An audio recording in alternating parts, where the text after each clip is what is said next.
The Stanley Cup Playoffs enter round 2. A dead woman is found alive, and we take a look at the stock market. All that and more on this week's episode of Short End of the Pick with Richard and Kurt.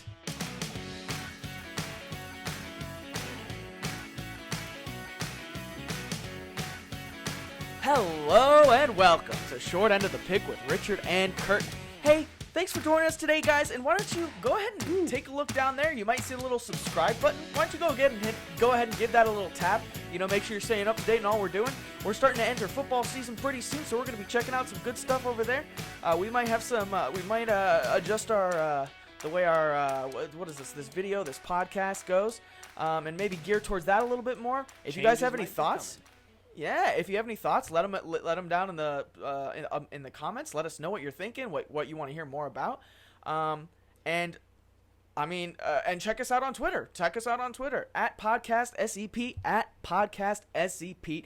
Kurt, how is it going today, buddy? Pretty good. And remember to hit that like button as well if you enjoy this podcast. Just want to throw that out there to remind people, you know what I mean. But yeah, comment your thoughts down below. I'm excited for maybe a next chapter, a little bit of a, college football season flair to the podcast. It's going to be, we got to rearrange some things maybe a little bit, but it's going to be fun. Yeah, no, I'm totally into that because originally we've always decided that we wanted this to be geared towards more that pick podcast. It's called Short in the Pick, for goodness sake. There's lots of college games every weekend, although it's a little different this year, and things, I don't even know if they're 100% through, but it looks like it's going to be a very strange college football season. Maybe not the full thing that we're used to, but hey, we got NHL football too, and I know that they're bringing back some of the other sports. NFL football. We got NHL going on right now, and we got some golf championships coming up. We have some horse racing. We got all kinds of stuff coming up this. And fall. Based on the schedule, European soccer football is going to get started pretty soon as well. That's not right. going to be gone. They're going to get back pretty. They're on schedule to get started here in a few weeks. Yeah. So we got a lot of stuff coming down the pike. And so we can get geared more towards that sports oriented, which is what we kind of wanted to do in the beginning before all this stuff started to go down. Yeah. But so make sure you're subscribed. Make sure you're subscribed. That way you can see our picks because we're going to have some good ones. And maybe we'll do like a top 3 kind of thing for all you drafters slash college football junkies. Richard is legendary for his picks. We'll see about that. Alrighty, so let's get into what we're talking about today. And we'll kick off with maybe a story that we didn't lead off with. And it's just going to be something that we've touched on a couple of times thus far, and it's going to be our hurricane picks for the season and a couple of hurricanes, not hurricanes right now, but tropical storm systems that are entering into the Gulf right now, and that's I think Tropical Storm Marco and Tropical Storm Laura. I think they are. Yeah, Laura actually formed first, but Marco's up there, making landfall here right now. Yeah, which is kind of funny. It was Laura was out in the Atlantic and moved across, whereas Marco developed in the Caribbean. So it was a little bit later, but it made landfall first, which is kind of funny. But I hear that Laura is the one that really it might be a little bit more serious. Marco shouldn't cause that much of an issue besides maybe some rain, but Laura is going to looks like a Category 2 or so hurricane making landfall there in western Louisiana. Yeah, so that's pretty crazy. I heard that there has never been 2 hurricanes in the Gulf at the same time. I don't know if there's never been 2 tropical storms or tropical systems, I should say. Maybe tropical storms / depressions. Probably has I don't know. Yeah, probably, but it would be pretty wild if this was the year that they were calling for a record-breaking year as far as quantity of storms it's going to be a pretty intense year. And so we had our picks. I think we were picking up in the upper edge of name systems, and I think we're on track. We're pretty much going to get that at this point. I had over P, I think. Mm-hmm. And we're on M. So all we have is a few more left, and we're not even in September yet. Yeah, so that's true. Hold on to your horses. When the big ones are going to come. I think for major hurricanes, I think I picked under because they had 4. I guess we'll find out as that goes. I don't think we've had any majors How many of yet. How many of these have even been hurricanes? So many of them are just little tiny tropical storms that spin off. Yeah, that's a good point. yeah, it was a smart move to pick under on the majors there. Yeah. Yeah. Anyway, going on track. We're on track right now, so that's good news from that end. And news story number 1 out of the way. And we're going to roll right on in to the dead lady that was actually alive. What the heck is that? How come there's always some weird stuff going on in Detroit? Dude, you can't have anything in Detroit, not even your own life. Oh, my goodness. And it's a young woman, too. That's what got me. So here's the story. Apparently, paramedics in Detroit, a couple of days ago, yesterday, it looks like August 23rd, were at the funeral home where her parents had sent her grieving family, for God's sake.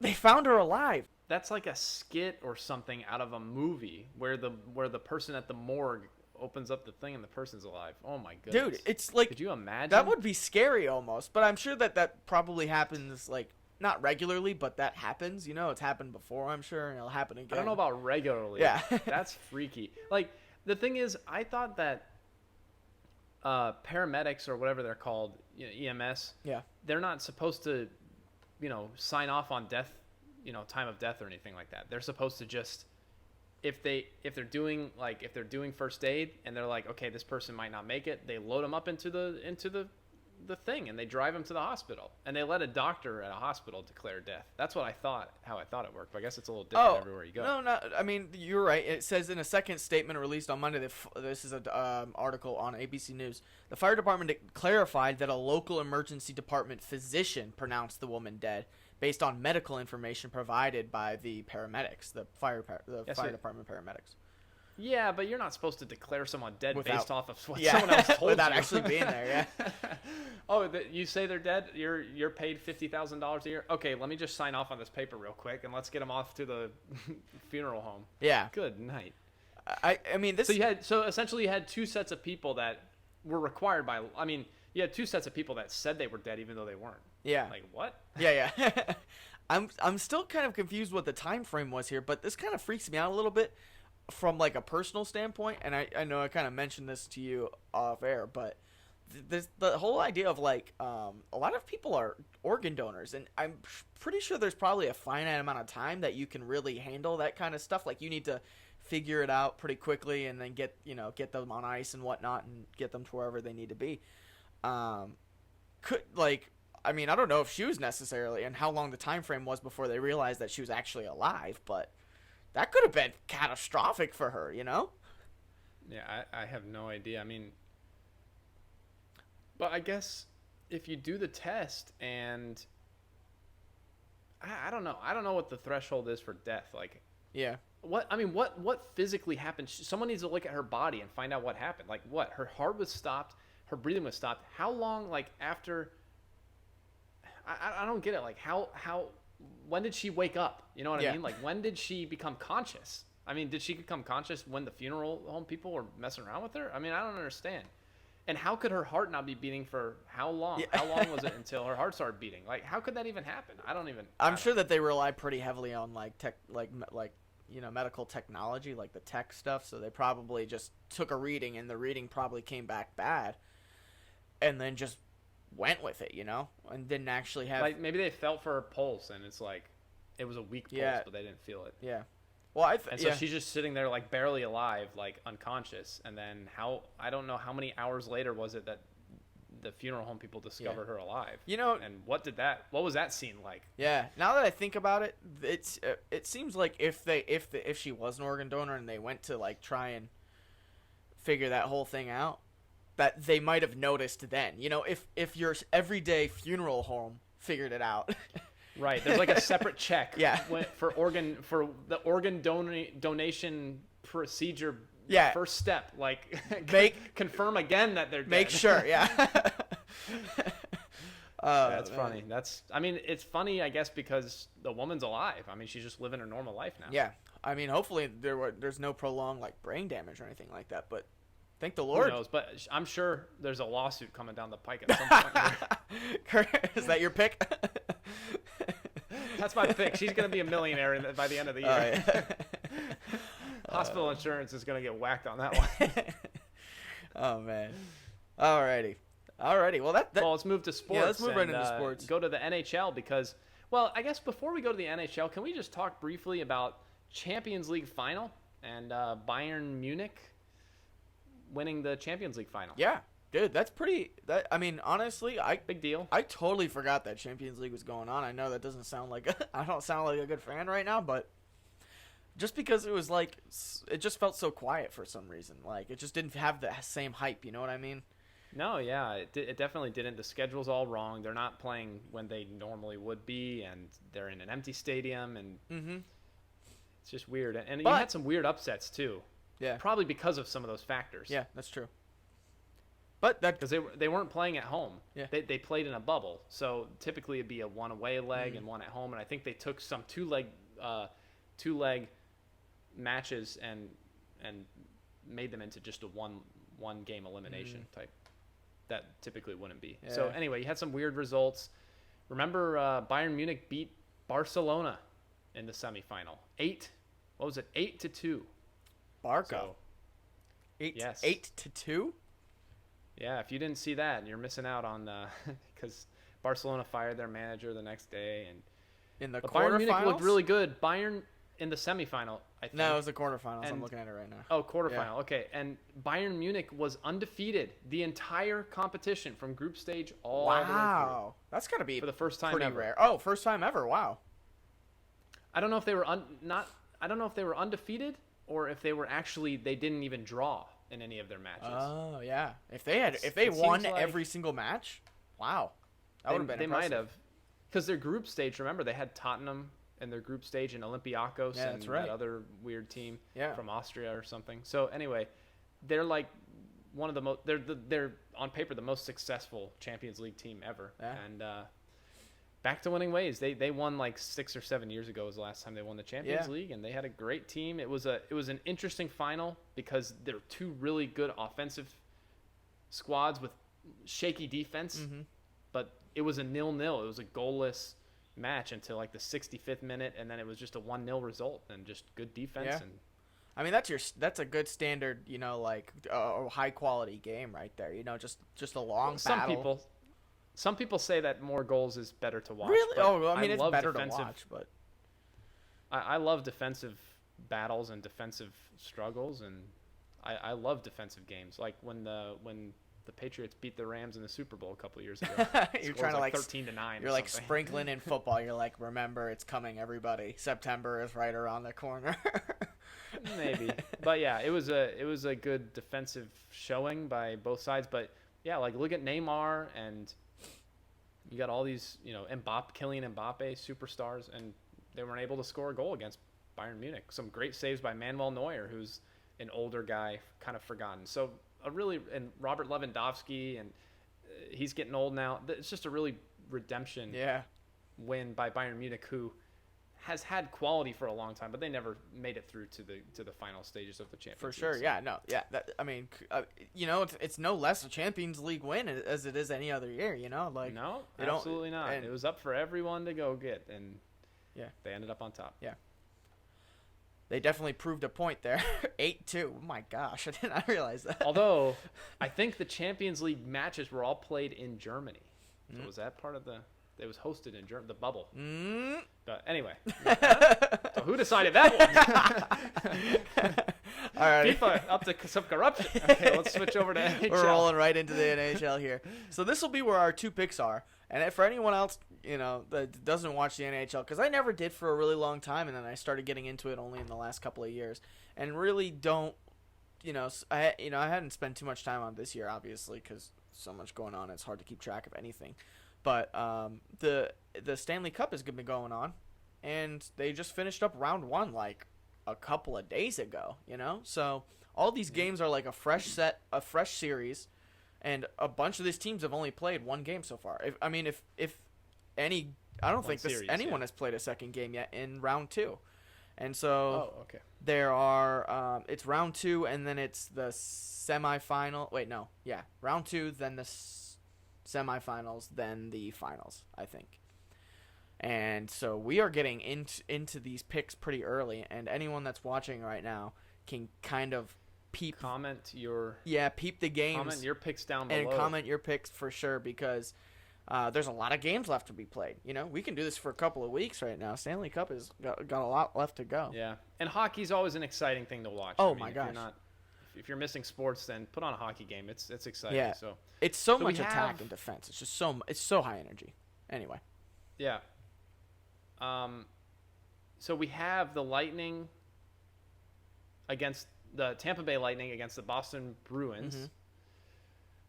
Classic rivalry. And then we also have the Vancouver Canucks. Vancouver Canucks against the Los Angeles Golden Knights. And Las Vegas, I think. I'm sorry, Las Vegas. Yeah. My bad. No, you're good. Yep, and those will be our two picks, because Tuesday evening, which is tonight, that'll be this evening. Post, we have both of those games going. So those will be our two picks. Just as a heads up for anyone else that's maybe in your area, the other games we'll be playing. New York Islanders are playing against the Philadelphia Flyers, who we had a story about their mascot one time. The crazy, what was his definitely name? whacked, sketchy or something. Yeah, the whacked out Philadelphia Flyers mascot. Witchy? I don't know what his name was, but yeah. And the Dallas Stars are playing the Colorado Avalanche too. So if those are in your area, maybe it's time to get into the sport, like you said. But we're gonna do our picks on the Bruins, the Lightning, and the Canucks and the Golden Knights. And they're all playing in Toronto right now because they got that little bubble there, or at least the Lightning and Bruins are. The results of the first match the first game, was Boston beating the Lightning in Game 1, and Golden Knights beating the Canucks in Game 1. So the Bruins are up, the Golden Knights are up in those respective series. Yeah. So, alrighty, let's roll right into. Here we go. We got which one do we want to do first? Let's do Dick's pick, and then we'll do Captain Lock, because I don't have it written down. I don't know if that matters to you necessarily. I'm not going to do my pick based on what you say, but I'll do mine two first, and then you can do your twos. Go for it. So for the Bruins Lightning, I'm a Lightning fan. I'm a Tampa Bay fan for most of my sports. But why does that have to do with anything? It means that I might have a impartiality, and I want to let everybody know that might exist. You got to make your picks impartial. However, I am making this pick impartial, and I'm going to pick the Bruins +2 this game. I think, unfortunately, the Lightning have a weak spot for the Bruins in the playoffs. And then for the Las Vegas Golden Knights against the Vancouver Canucks, I'm going to pick the Golden Knights also +2, which I know is a challenging thing. I got to do +2s. Maybe I'm just hedging my bet on that one. And that's just based on the fact that the Golden Knights, I think, are just going to come in and unfortunately steamroll the Canucks. They crushed them in the first game 4-0. 5-0. 5-0 was it? Wow. So yeah. Bruins won the first game 3-2, but to be fair, they had a 3-0 lead going into the third period, and the Lightning scored a decent comeback attempt. Yeah, it made a comeback attempt. Yeah, one of their goals was with an empty net. So they're basically in the last 2 minutes. Alrighty, those are my picks. Okay, so you got the Bruins and the Golden Knights taking the win. I've also got the Bruins and the Golden Knights taking a W. I also picked the Bruins to win by 2 goals. Oh, look at that! I have it right here. Yeah. And I have the Golden Knights to win by 3, not by 2. So that's the differentiation between our two picks. You're pretty confident there with those Golden Knights, man. Whoa. Well, I mean, it might not be a shutout again, but look, just like you said, I don't see how the Golden Knights are not going to steamroll the Canucks. Yeah. There was a little bit of drama, I think, the other day with Marc-Andre Fleury, their goalkeeper. Although, I don't know, did he get pulled or something? And I don't know, his agent posted something really weird, criticizing the franchise, and he had to go apologize for it. So maybe a little bit of distraction. But besides that, the Golden Knights are talented. I don't know if the Canucks have an answer here. They might have an answer in the Game 3, and same thing for the Lightning.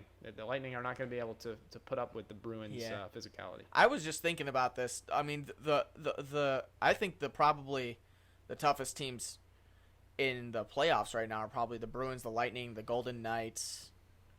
Are probably the top 3 teams in the playoffs right now. So you could almost say that the Lightning Bruins game is it could be equivalent to as far as strength of people. But I mean, the Islanders beat Washington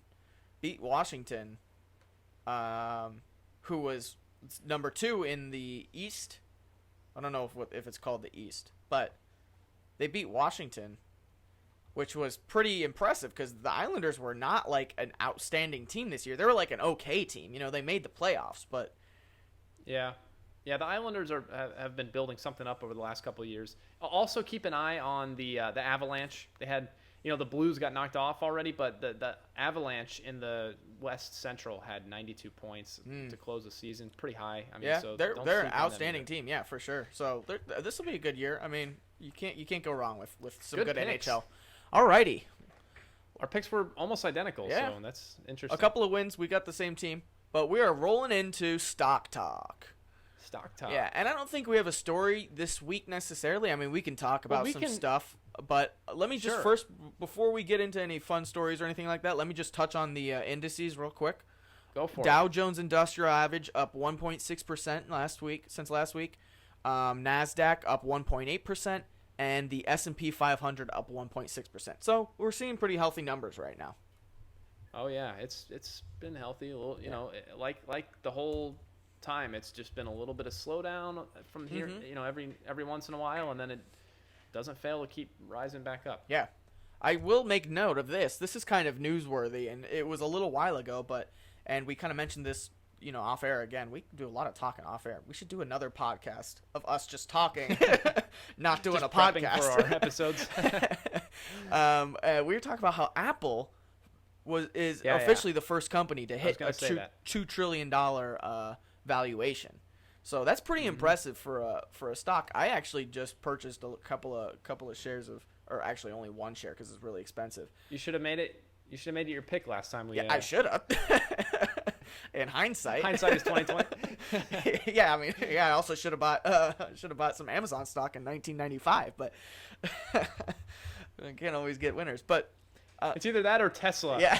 What did we say a year ago? Dude, yeah, Tesla a year ago. They're up like. I mean, they were trading. I mean, even earlier even in like March, they were trading at $450 a share. They're up at $2,000 a share right now. Anyway, just the market's done some crazy things, and you could have been on a really good side of this. You could have been on a really bad side of this, though, too. I mean, there are no winners without losers necessarily, but that's a good point. I mean, people are making out good, people making out bad. There's still time.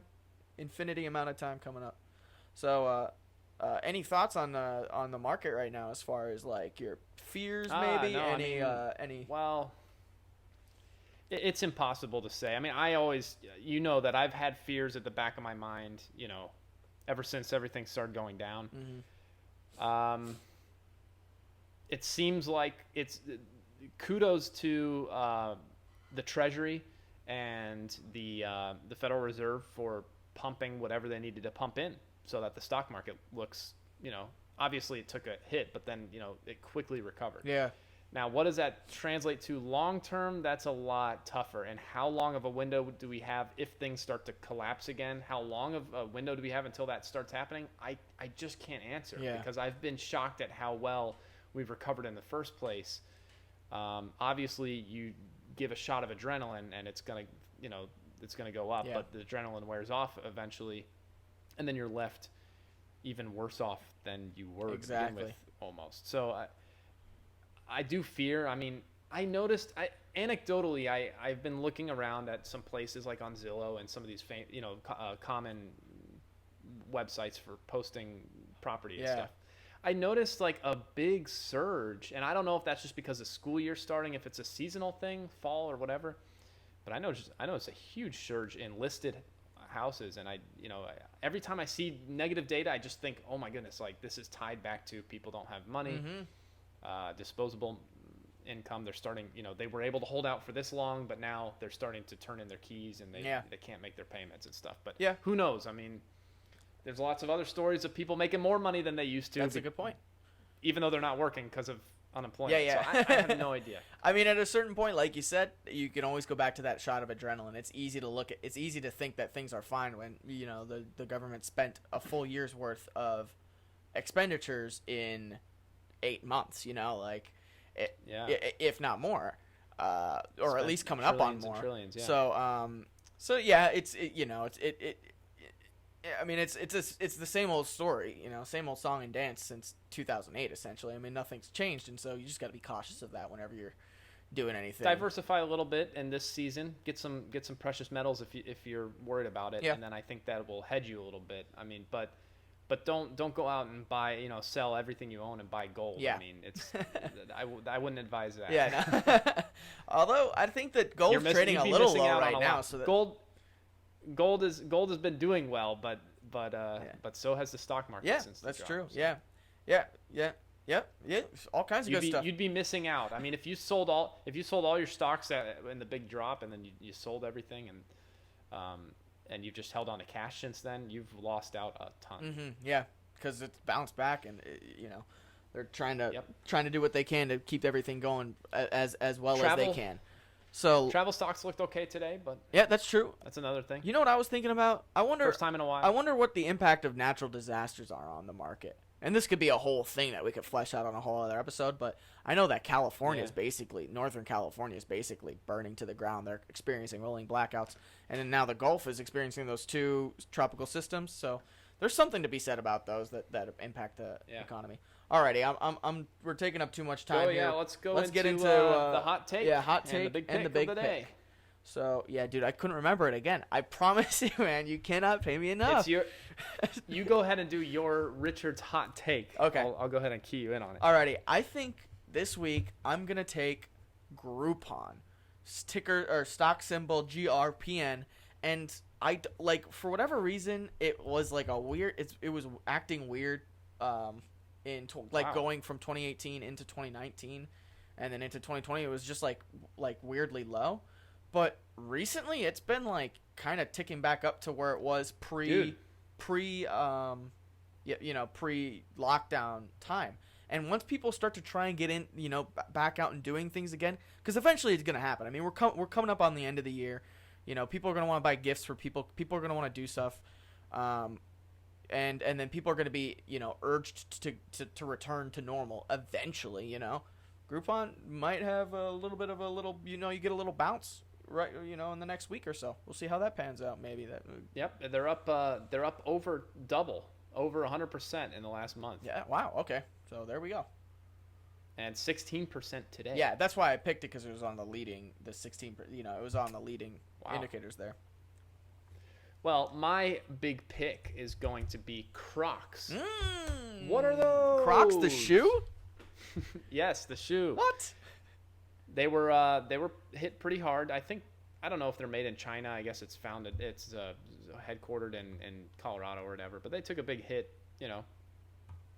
Because where are people buying Crocs? Yeah. Are they buying them online? Maybe a little bit, but mostly they're buying them in Walmart. Yeah. And if there's no one in Walmart, then no one's buying Crocs. Exactly. So yeah. they took. I mean, they were way down low. Yeah. But they've come back with a vengeance. And I'm just looking at the numbers, and they're in a little bit of a temporary dip. I think over the next week, Crocs is going to be a decent one. Yeah, I think that's a reasonable pick. You can always kind of like feel when something's dipping off a little bit, and it's like a stock that's like performed okay, at least reasonably well in the last year.